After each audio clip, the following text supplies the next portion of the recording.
Kryeministri Hristijan Mickoski pret që në seancën e Parlamentit Evropian që do të mbahet të martën dhe në të cilën duhet të miratohet raporti për Maqedoninë nga Thomas Vajc, të përçohet mesazh për identitetin dhe gjuhën maqedonase. Ai thotë se gjatë kësaj periudhe ka pasur presion të madh në Bruksel nga eurodeputetët bullgar për ndryshimin e raportit, në të cilin flitet për veçantinë e identitetit dhe gjuhës maqedonase.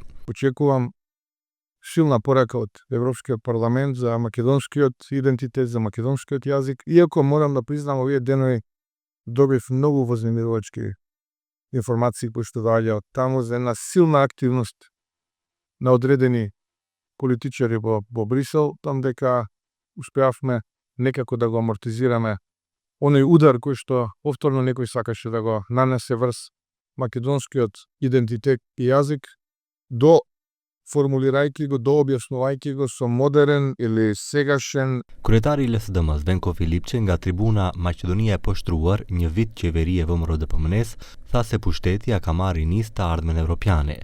Ky është një përkushtim i rrem i kësaj qeverie, ndërsa identiteti dhe gjuha maqedonase janë përcaktuar në Bashkimin Evropian nga qeveria udhëhequr nga LSDM, tha Filipçe.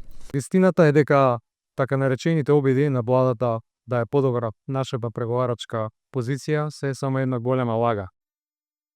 Затоа што и јазикот и идентитетот се целосно утврдени и обезбедени во сите документи кои што ги изработи нашата влада, а се дел од така наречениот француски проект.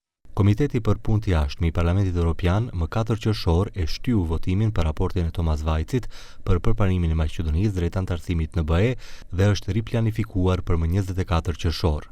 Eurodeputetët bullgar kanë dorëzuar amendamente për raportin e disa prej tyre madje kërkojnë që të mos prezantohet fare.